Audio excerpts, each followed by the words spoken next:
Hello विद्यार्थी, कैसे हो? वेलकम। आपका पाठ नंबर 6 रासायनिक अभिक्रिया एवं उत्प्रेरक, जिसकी पिछली क्लास में आपका टॉपिक चल रहा था ऑक्सीकरण अभिक्रिया एवं अपचयन अभिक्रिया। यानी ऑक्सीकरण अभिक्रिया किसे कहते हैं, अपचयन अभिक्रिया किसे कहते हैं, जिसमें मैंने आपको ऑक्सीकरण जो अभिक्रिया है उसकी डेफिनेशन यानी कि परिभाषा और उसके उदाहरणों की मैंने व्याख्या की। इसके अलावा मैंने अपचयन अभिक्रिया को हम अवकरण अभिक्रिया भी कहते हैं, यानी अपचयन अभिक्रिया को हम अवकरण अभिक्रिया भी कहते हैं। इसकी डेफिनेशन, इसकी भी परिभाषा मैंने आपको लिखा दी। अब इसके आपको उदाहरण सहित में इसकी व्याख्या करने जा रहा हूं, तो प्रिय छात्र छात्राओं ध्यान से समझना, ध्यान देना और वीडियो को अधिक से अधिक आप लाइक किया करो, कमेंट्स किया करो। तो चलते हैं। तो देखिए अपचयन अभिक्रिया, और अपचयन अभिक्रिया में जो उदाहरण है, अपचयन अभिक्रिया का क्या है उदाहरण है। उदाहरण में मैं आपको नंबर 1 पॉइंट बता रहा हूं, समझना कि अपचयन अभिक्रिया जिसको हम अवकरण अभिक्रिया के नाम से भी जानते हैं। और नंबर 1 है कि पदार्थ का हाइड्रोजन से संयोग, पदार्थ का हाइड्रोजन से संयोग या वृद्धि, या क्या हो रही है इसमें वृद्धि हो रही है, संयोग हो रहा है। तो इस बात को आप बहुत नोटिस करना। पहला पॉइंट देखो, पदार्थ का, किसका, पदार्थ का हाइड्रोजन, पदार्थ का हाइड्रोजन, हाइड्रोजन H2, हाइड्रोजन से संयोग या योग, पदार्थ का हाइड्रोजन से संयोग या योग, पहला उदाहरण है आपका या योग। गौर देना, नोट करना इस बिंदु को। तो सुनिए, पदार्थ का हाइड्रोजन से संयोग या योग। अब इसमें आप देखना, समझना, मैं उदाहरण दे रहा हूं आपके लिए कि H2 यानी हाइड्रोजन जब क्लोरीन के साथ क्रिया कर रहा है तो क्या बनाता है, हाइड्रोक्लोरिक अम्ल बनाता है। तो देखिए हाइड्रोजन का संयोग हुआ कि नहीं हुआ भाई। अभिकारक में समझो, अभिकारक में 2 पदार्थ हैं। अभिकारक में कितने पदार्थों ने भाग लिया है, 2 पदार्थों ने भाग लिया है। एक तो है हाइड्रोजन और एक है अपनी क्या, क्लोरीन या क्लोराइड। तो जो हाइड्रोजन और जो क्लोरीन है, इन्होंने परस्पर क्या की, अभिक्रिया की, और अभिक्रिया के बाद क्या बना दिया, हाइड्रोक्लोरिक अम्ल, HCl अम्ल का क्या कर दिया, निर्माण कर दिया, हाइड्रोक्लोरिक अम्ल का निर्माण कर दिया। तो हाइड्रोजन का क्या हुआ है यहाँ पर, योगी तो हुआ है, संयोगी तो हुआ है भाई। क्लोरीन एक पदार्थ, हाइड्रोजन एक पदार्थ, और दोनों का क्या हुआ, संयोग हुआ, तभी तो क्या बना, हाइड्रोक्लोरिक अम्ल बना। तो पदार्थ का हाइड्रोजन से संयोग या योग। दूसरा देखिए एक उदाहरण और कि एथीन, एथीन का अणु सूत्र होता है CH2 डबल बॉन्ड CH2, यानी कि CH2 डबल बॉन्ड CH2, क्या बोलते हैं इसको, एथीन।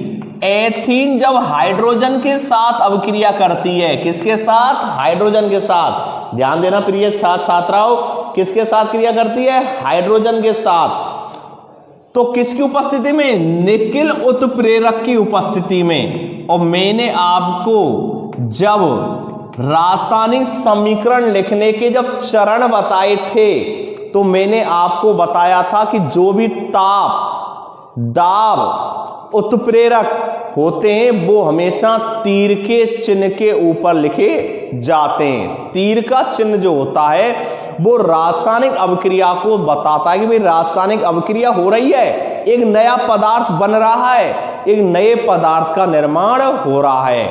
आई समझ में। तो देखिए प्रिय छात्र छात्राओं, एथीन जब हाइड्रोजन के साथ अभिक्रिया करती है निकिल उत्प्रेरक की उपस्थिति में, निकिल उत्प्रेरक की उपस्थिति में 473 केल्विन पर, ध्यान देना तापमान कितना है, 473 केल्विन, और दाब कितना है, दाब है अपना 100 ATM।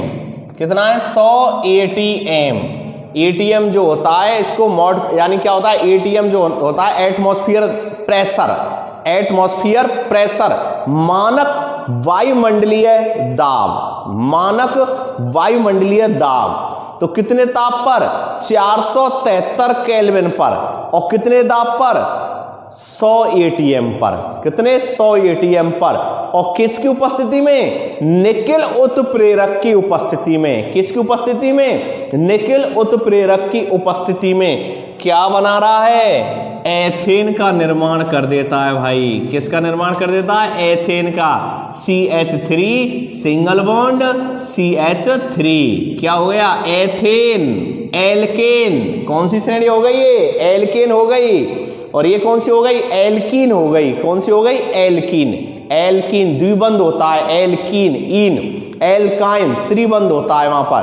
पाठ नंबर 8 कार्बन एवं उसके यौगिक जब पढ़ेंगे तब आपको बताई जाएंगी श्रेणियां। आपके सिलेबस में 3 प्रकार की हैं, एल्केन श्रेणी, एल्कीन श्रेणी और एल्काइन श्रेणी। आई बात समझ में? तो ध्यान देना प्रिय छात्र छात्राओं, इस उदाहरण को आप नोट कर लेना।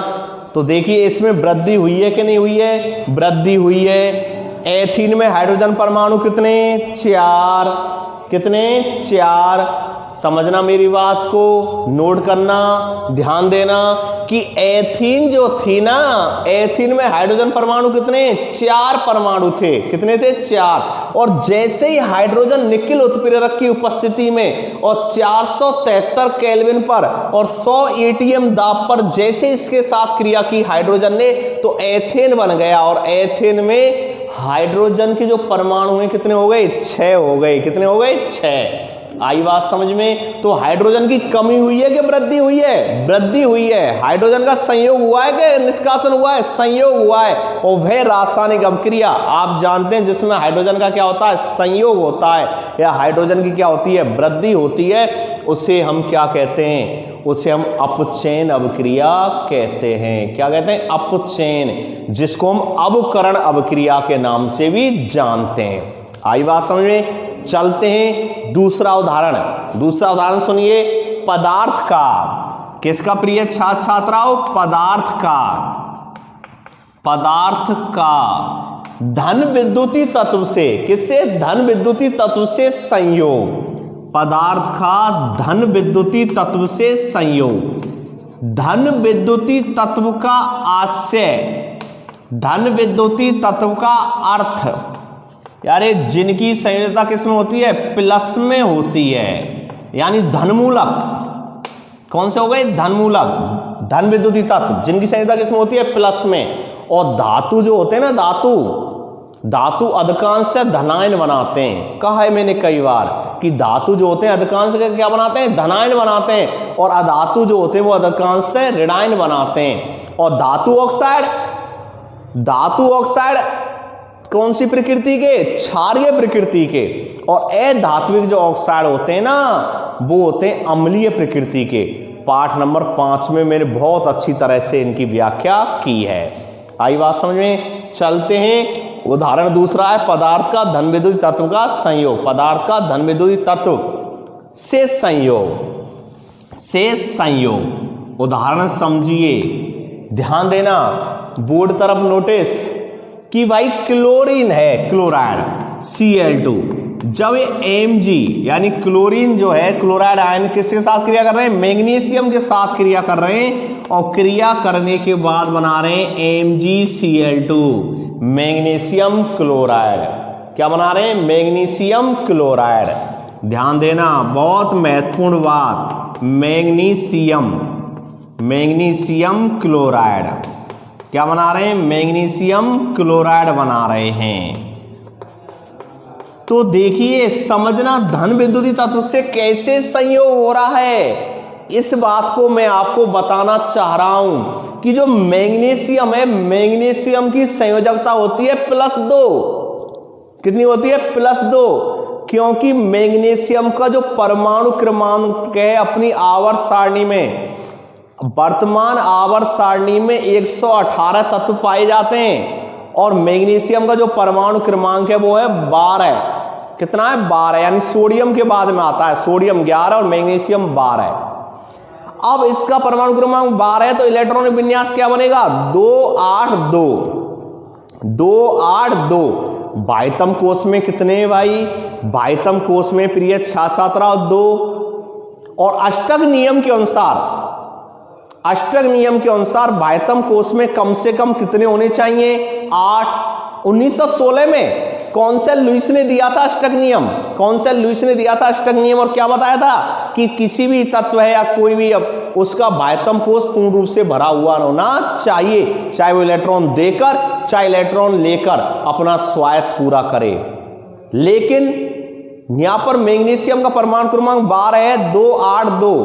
बाह्यतम कोश पूर्ण करने के लिए 6 इलेक्ट्रॉन चाहिए, और इतनी मैग्नीशियम के पास आयनन ऊर्जा ही नहीं है कि वो 6 इलेक्ट्रॉनों को ग्रहण कर ले। तो क्या करेगा? इसका सॉल्यूशन है कि मैग्नीशियम अपने 2 इलेक्ट्रॉनों को दान दे देता है। मैंने एक बार बताया था आपको, एक सीधी सी ट्रिक्स बताई थी। अगर किसी के बाह्यतम कोश में 1, 2, 3 इलेक्ट्रॉन हो तो वो हमेशा इलेक्ट्रॉन क्या करते हैं? देते हैं। 4 हो तो सहसंयोजक बंध बनाते हैं। 5, 6, 7 हो तो अधिकांश इलेक्ट्रॉन क्या करते हैं? लेते हैं। और 8 होता है तो बाह्यतम कोश पूर्ण रूप से भरा हुआ होता है, उनकी संयोजकता 0 होती है। जैसे कि वर्ग 18, और 18 वर्ग में जो अपनी गैसें होती हैं, अक्रिय गैसें भी कह देते हैं, उत्कृष्ट गैसें भी कह देते हैं, नोबल गैसों के नाम से भी जानते हैं, जिसमें कि हीलियम है, नियोन है, आर्गन है, क्रिप्टॉन है, जियोन है, एक्सी जियोन, रेडॉन है, आरएन, ये 18वें वर्ग में आती हैं। और इनकी संयोजकता 0 होती है। क्यों? क्योंकि इनका बाह्यतम कोश पूर्ण रूप से भरा होता है। पाठ नंबर 7 में पढ़ेंगे कि भाई अक्रिय गैसों की खोज बाद में क्यों हुई? तो अक्रिय गैसों की खोज बाद में इसलिए हुई, क्यों? क्योंकि जो किसी से क्रिया ही नहीं करता है, कैसा रहता है? निष्क्रिय रहता है, तो उनकी खोज हमेशा कैसी होती है? बाद में। एक उदाहरण समझना, क्लास में 2 तरह की बच्चों की ज्यादा पकड़ रहती है। एक तो टॉप क्लास, हर किसी की नजर में रहते हैं, पूरे विद्यालय की नजर में रहते हैं, और एक बिल्कुल लो स्टैंडर्ड जो बदमाश होते हैं।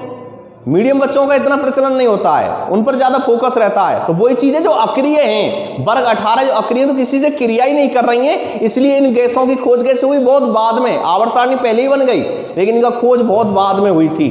अक्रिय, उत्कृष्ट गैसें, नोबल गैसें। आई बात समझ में? समझना, ध्यान देना। तो देखिए यहां मैग्नीशियम की संयोजकता किसमें? प्लस में। किसमें? प्लस में। आई बात समझ में? और क्लोरीन कैसा है? क्लोराइड की, यानी क्लोराइड आयन जो होते हैं, क्लोरीन संयोजकता किसमें होती है? माइनस में। तो पदार्थ का धन विद्युतीय तत्व से संयोग। तो देखिए क्लोराइड आयन जो है वो मैग्नीशियम से क्या कर रहा है? संयोग कर रहा है, तभी तो क्या बना रहा है? मैग्नीशियम क्लोराइड बना रहा है। तो धन विद्युतीय तत्व का संयोग हुआ कि नहीं हुआ? हुआ। आई बात समझ? तो वह रासायनिक अभिक्रिया जिसमें कि हाइड्रोजन का क्या होता है? संयोग होता है, या हाइड्रोजन का क्या होता है? योग होता है, या हाइड्रोजन में क्या होती है? वृद्धि होती है, और धन विद्युतीय तत्व का भी क्या होता है? संयोग होता है। क्या कहलाती है? अपचयन अभिक्रिया कहलाती है, अवकरण अभिक्रिया कहलाती है। आई बात समझ में? चलते हैं तीसरा पॉइंट है पदार्थ। आई बात समझ में? क्या है? पदार्थ। और गौर देना, पदार्थ में ऑक्सीजन की कमी या निष्कासन, पदार्थ में ऑक्सीजन की कमी या निष्कासन, बहुत महत्वपूर्ण बिंदु नोट करना प्रिय छात्र छात्राओं। पदार्थ में ऑक्सीजन की कमी या निष्कासन, एक उदाहरण बता रहा हूं, KClO3 पोटेशियम क्लोरेट। KClO3 क्या कहलाता है? Potassium chlorate. हिंदी में नाम लिख लो इसका, रासायनिक नाम जो है क्या बनता है इसका? Potassium chlorate. बहुत महत्वपूर्ण बिंदु, पोटेशियम क्लोरेट। अब पोटेशियम क्लोरेट जो है इसको हम क्या करते हैं? जब गर्म करते हैं, क्या करते हैं? गर्म कर रहे हैं, तो कौन सी वो हो गई है? अपघटन अभिक्रिया हो गई, क्योंकि अपघटन का शाब्दिक अर्थ क्या होता है? टूटना। क्या होता है? टूटना।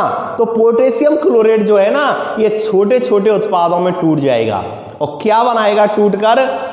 गौर देना प्रिय छात्राओं, KCl plus O2, potassium chloride plus oxygen, और बैलेंस करते हैं तो यहाँ 2 लगा देना, KCl के सामने 2 लगा देना और ऑक्सीजन के सामने 3 लगा देना। अब क्रिया आपकी बैलेंस में। तो क्या बना? अरे पोटेशियम क्लोराइड को जब हमने गर्म किया तो इसने 2 उत्पाद बना दिए छोटे छोटे। कौन कौन से? पोटेशियम क्लोराइड और दूसरा ऑक्सीजन।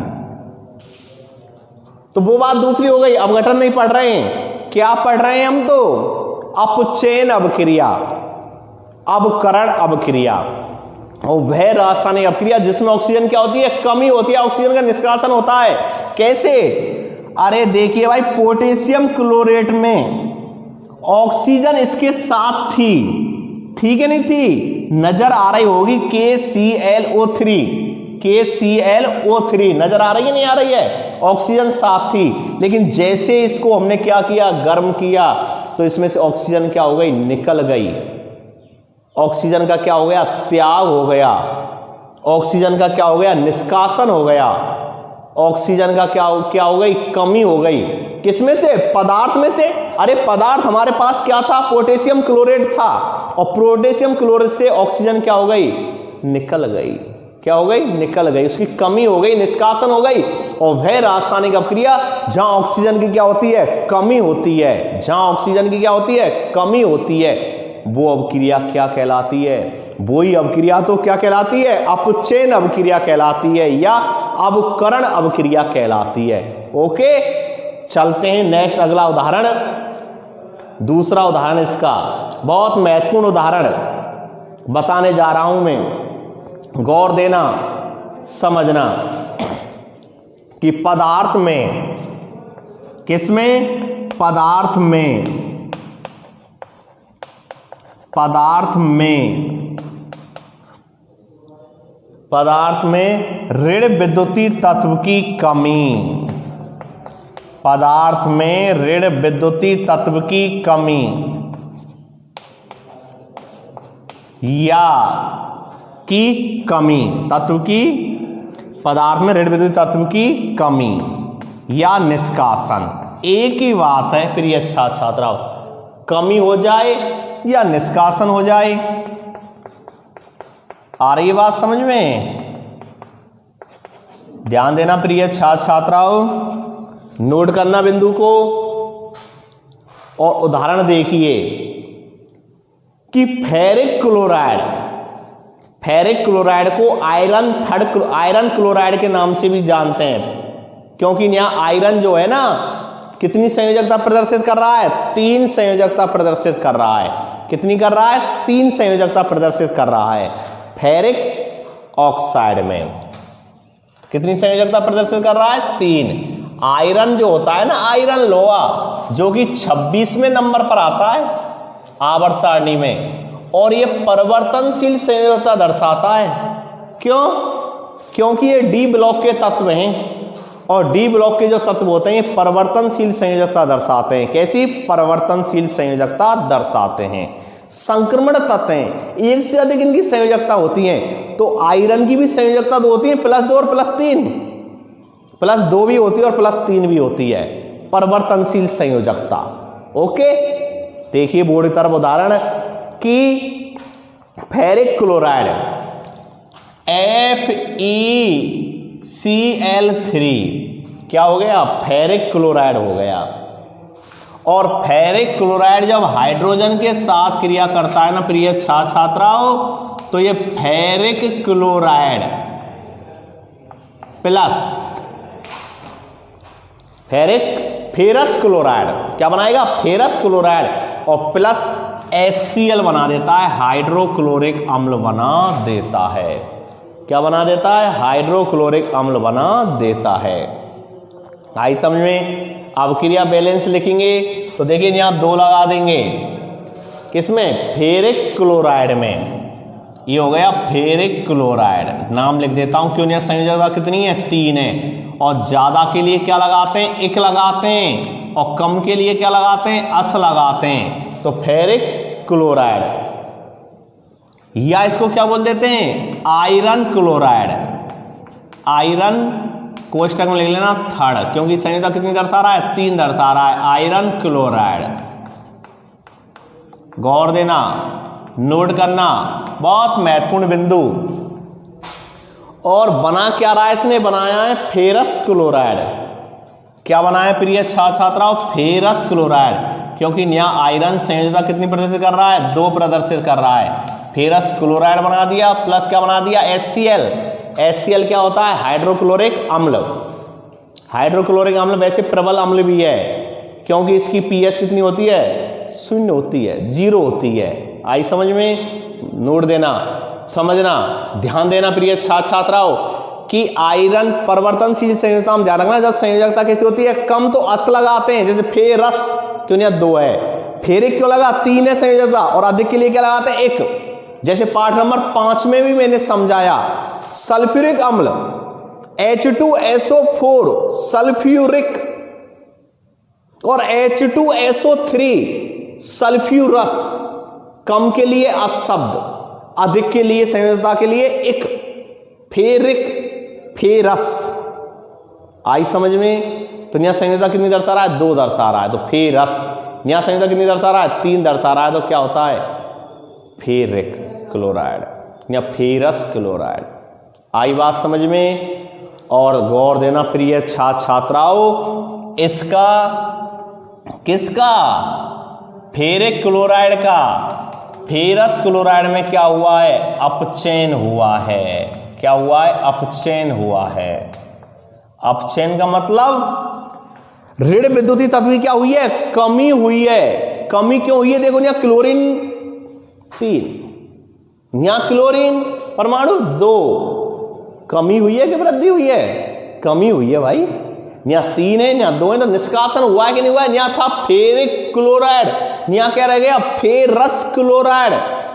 तो क्या हुई है, कमी हुई है, निष्कासन हुआ है। और जहां कमी और निष्कासन होते हैं ना, किसके, ऋण विद्युतीय तत्व के, उसे ही क्या कह देते हैं हम, अपचयन अभिक्रिया कहते हैं। तो परिभाषा अब समझ में आ गई होगी कि वे रासायनिक अभिक्रियाएं जिनमें कोई पदार्थ हाइड्रोजन या धन विद्युतीय तत्व से क्या करता है, संयोग करता है, धन विद्युतीय तत्व से क्या करता है, संयोग करता है। और क्या होता है, ऑक्सीजन या ऋण विद्युतीय तत्व का क्या करता है, निष्कासन करता है। यानी वे अभिक्रियां जहां हाइड्रोजन में क्या होती है, वृद्धि होती है, धन विद्युतीय तत्व में भी क्या होती है, वृद्धि होती है। ऑक्सीजन का क्या होता है, निष्कासन होता है, और ऋण विद्युतीय तत्व का भी क्या होता है, निष्कासन होता है। ऋण विद्युतीय तत्व में क्या आती है, कमी आती है। क्या कहलाती है, अपचयन अभिक्रिया कहलाती है, अपचयन, जिसको कि अवकरण अभिक्रिया के नाम से भी जानते हैं। तो ये हो गई आपकी ऑक्सीकरण और अपचयन। सामान्य सिद्धांत के आधार पर दोनों अभिक्रिया मैंने आपको समझाई, तो इनको नोट कर लेना प्रिय छात्र छात्राओं। और नेक्स्ट एक प्रश्न और आ जाता है आपके बोर्ड के पेपर में, और प्रश्न क्या आता है कि ऑक्सीकरण व अपचयन में अंतर लिखिए। कि भाई ऑक्सीकरण जो अभिक्रिया है या जो अपचयन अभिक्रिया है, इनमें अंतर क्या है। अब इतना जब पढ़ाया है प्रिय छात्र छात्राओं, तो अंतर तो वैसे ही आपको याद हो गए होंगे, नहीं हुए याद, आशा करता हूं बहुत अच्छी तरह से अंतर आ गए होंगे। फिर भी प्रश्न को लिखा देता हूं, बहुत महत्वपूर्ण प्रश्न, बहुत महत्वपूर्ण पाठ। और आपके जो ऑनलाइन नंबर थे, जो साइंस के, मैंने व्हाट्सएप पर आपके नंबर भेज दिए हैं। जो भी व्हाट्सएप पर आपने कॉपी भेजी थी, उनके नंबर मैंने भेज दिए। और कुछ बच्चों ने ये भी पूछे सर नंबर कहाँ कटे, उनको भी मैंने कमेंट्स करके बता दिया। आई बात समझ में। और जो कोई भी छात्र या छात्रा ट्यूशन के इच्छुक हैं, वो संपर्क कर सकते हैं। मैंने पिछली वीडियो में भी कहा था, आज भी बता रहा हूं, जो भी ट्यूशन के इच्छुक हैं वो संपर्क कर सकते हैं, क्योंकि ट्यूशन प्रारंभ करने जा रहे हैं। ओके, तो देखिए भाई, प्रश्न लिखना और प्रश्न नोट करना प्रिय छात्र छात्राओं। और प्रश्न है अपना ऑक्सीकरण। कौन सी अभिक्रिया है? ऑक्सीकरण। ऑक्सीकरण व अपचयन में अंतर लिखिए। व अपचयन में अंतर लिखिए। ऑक्सीकरण व अपचयन में अंतर लिखिए। में अंतर लिखिए।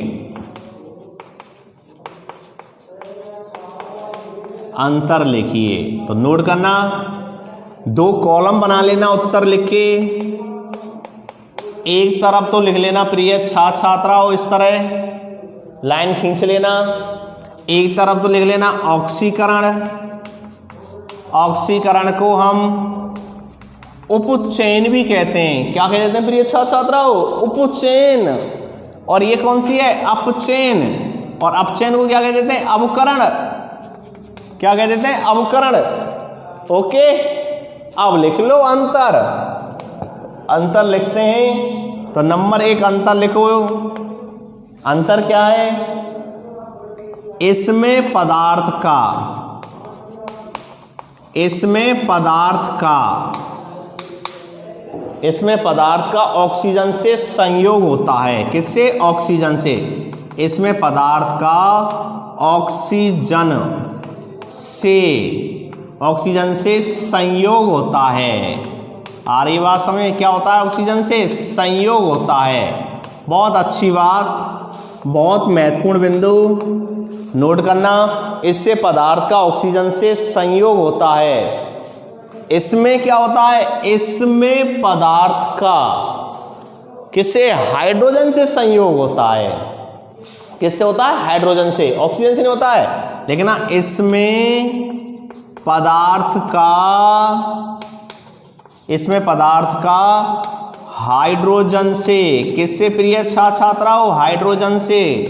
हाइड्रोजन से क्या होता है? संयोग होता है। क्या होता है? हाइड्रोजन से संयोग। हाइड्रोजन से संयोग होता है। नोट करना, हाइड्रोजन से क्या होता है? संयोग होता है। पहला अंतर। दूसरा अंतर देखना प्रिय छात्र छात्राओं, इसमें पदार्थ का ऋण विद्युत तत्व से संयोग होता है। इसमें, किसमें? ऑक्सीकरण में। इसमें पदार्थ का ऋण विद्युती, ऋण विद्युती तत्व, इसमें पदार्थ का ऋण विद्युती तत्व से संयोग होता है। ऋण विद्युत तत्व से क्या होता है? संयोग होता है। संयोग होता है। इसमें पदार्थ का ऋण विद्युत तत्व से संयोग होता है। नोट कर लेना। और उसमें क्या होता है? इसमें पदार्थ का धन विद्युती तत्व से संयोग होता है। किससे? धन विद्युत तत्व से। तो नोट कर लेना, इसमें पदार्थ का धन विद्युती तत्व से, किससे? धन विद्युती तत्व से, धन विद्युती तत्व से, धन विद्युती तत्व से संयोग होता है। संयोग होता है। नंबर तीसरा पॉइंट नोट करना, इसमें पदार्थ का, इसमें पदार्थ का या इसमें पदार्थ में से, इसमें पदार्थ में से, इसमें पदार्थ में से धन विद्युती तत्व, धन विद्युती तत्व, इसमें पदार्थ में से धन विद्युती तत्व की कमी होती है। धन विद्युत तत्व की क्या होती है? कमी होती है। कमी होती है। इसमें पदार्थ में से धन विद्युत तत्व की क्या होती है? कमी होती है। और उसमें क्या होता है? इसमें पदार्थ में से, इसमें पदार्थ में से, पदार्थ में से ऋण विद्युती तत्व, ऋण विद्युती तत्व, ऋण विद्युती तत्व की कमी होती है। ऋण विद्युत तत्व की क्या होती है? कमी होती है। ऋण विद्युत तत्व की कमी होती है। नोट करना, बहुत महत्वपूर्ण बिंदु। और इसमें ऑक्सीकरण में इसमें पदार्थ में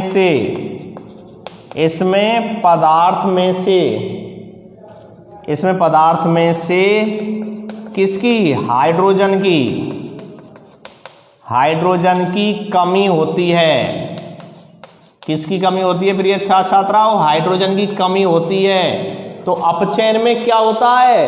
हाइड्रोजन क्या होती है? जुड़ती है। क्या होती है? हाइड्रोजन क्या होती है? जुड़ती है। तो लिख लेना, इसमें पदार्थ में हाइड्रोजन उसमें जुड़ती है, तो इसमें क्या लिखना? इसमें पदार्थ में ऑक्सीजन क्या होती है? कमी होती है।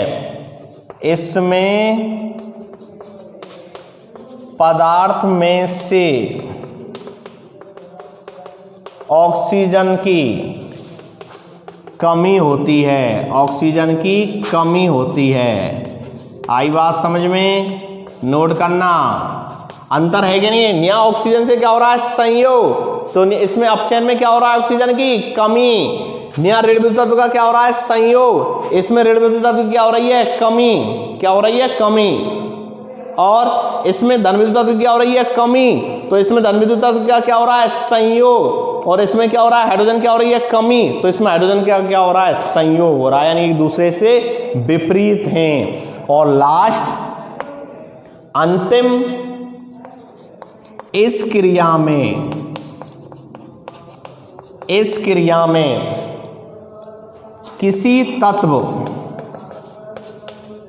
किसी तत्व कौमा परमाणु, इस क्रिया में किसी तत्व परमाणु, अणु या आयन दो प्रकार होते हैं, धनायन और ऋणायन। अणु या आयन द्वारा इलेक्ट्रॉन त्यागे जाते हैं। क्या किए जाते हैं? इलेक्ट्रॉन त्यागे जाते हैं। आई बात समझ में? बहुत महत्वपूर्ण बिंदु। अणु या आयन द्वारा इलेक्ट्रॉन क्या होते हैं? त्यागे जाते हैं। तो उसमें क्या किए जाते हैं? ग्रहण किए जाते हैं। क्या किए जाते हैं? ग्रहण किए जाते हैं। तो लिख लेना, इस क्रिया में, नोट करना, इस क्रिया में किसी तत्व कौमा परमाणु कौमा अणु या आयन द्वारा, किसके द्वारा? आयन द्वारा या आयन द्वारा इलेक्ट्रॉन ग्रहण किए जाते हैं। तो ये हो गया ऑक्सीकरण अपचयन में अंतर, जो एक दूसरे क्या है? विपरीत होती हैं। कैसी होती हैं? विपरीत। अंतर हुआ कि नहीं हुआ भाई? इसमें तत्व परमाणु, अणु या आयन के द्वारा इलेक्ट्रॉन क्या किए जा रहे हैं? त्यागे जा रहे हैं। अपचयन में क्या किए जा रहे हैं? ग्रहण किए जा रहे हैं। तो ये हो गया आपका ऑक्सीकरण व अपचयन में अंतर और दोनों की परिभाषा। अगला प्रश्न जो है, इलेक्ट्रॉनिक सिद्धांत के आधार पर ऑक्सीकरण और अपचयन। इलेक्ट्रॉनिक सिद्धांत के आधार पर ऑक्सीकरण एवं अपचयन अपक्रियाओं को समझाना, ये आधुनिक अवधारणा है, वर्तमान अवधारणा है। तो इसके बारे में नेक्स्ट अगली क्लास में मिलेंगे आपसे, इसके बारे में नेक्स्ट अगली क्लास में समझाएंगे। तो प्रिय छात्राओं, जितना आपको पढ़ाया गया है प्रतिदिन उसको रिवाइज करो। अगला जो टेस्ट होने वाला है, ऑनलाइन जो टेस्ट हुआ था पिछला, उसके साइंस के नंबर मैंने आपको व्हाट्सएप नंबर पर आपके पे भेज दिए, सबके नंबर सुना दिए। बहुत बच्चों ने अच्छा रेफरेंस किया है, जिनके 10 में से 10 नंबर आए, 9 नंबर आए, 9.5 नंबर आए, 8 नंबर आए, बहुत अच्छा उनका रिजल्ट रहा है। आशा करते हैं कि इसी के अनुरूप आप पढ़ाई करें, क्यों अगला जो टेस्ट है उसका ऑनलाइन टेस्ट जो होगा उसका बहुत जल्दी हम अनाउंसमेंट करने वाले हैं। इसलिए आप प्रतिदिन घर पर अधिक से अधिक पढ़ो और अपनी जो चारों विषय ऑनलाइन चल रही हैं, मैथ, साइंस, इंग्लिश और संस्कृत, चारों विषयों पर अधिक से अधिक ध्यान दो। जितना हो सके उतना पढ़ें, क्योंकि समय बहुत है आपके पास। क्योंकि घर ही तो वीडियो देखनी है, विद्यालय थोड़ी आना है। तो घर आपके पास बहुत समय है, वीडियो देखो, उसके बाद उसका रिवाइज करो, उसका अध्ययन करो, और जितना ज़्यादा अध्ययन करेंगे उतनी ज़्यादा सफलता मिलेगी। जिज्ञासा होनी चाहिए किसी चीज़ के बारे में, और जितनी ज़्यादा जिज्ञासा रखेंगे उतनी ज़्यादा आपको सफलता मिलेगी। और प्रिय छात्र छात्राओं, हर बात को आप ध्यान से समझा करो, अच्छी तरह इसको लिखा करो, और जिन बच्चों के अच्छे नंबर आए टेस्ट में उनके लिए बहुत बहुत बधाई, बहुत हार्दिक शुभकामनाएं। उम्मीद करते हैं वो इसी तरह मेहनत करते रहेंगे और अपना विद्यालय का, अपने माता पिता और हमारे जैसे गुरुजनों का भी आप नाम रोशन करते रहेंगे। तो इसी उम्मीद में मिलते हैं नेक्स्ट अगली क्लास में। इलेक्ट्रॉनिक अवधारणा के आधार पर ऑक्सीकरण और अपचयन आपको समझाएंगे। थैंक्स। ओके।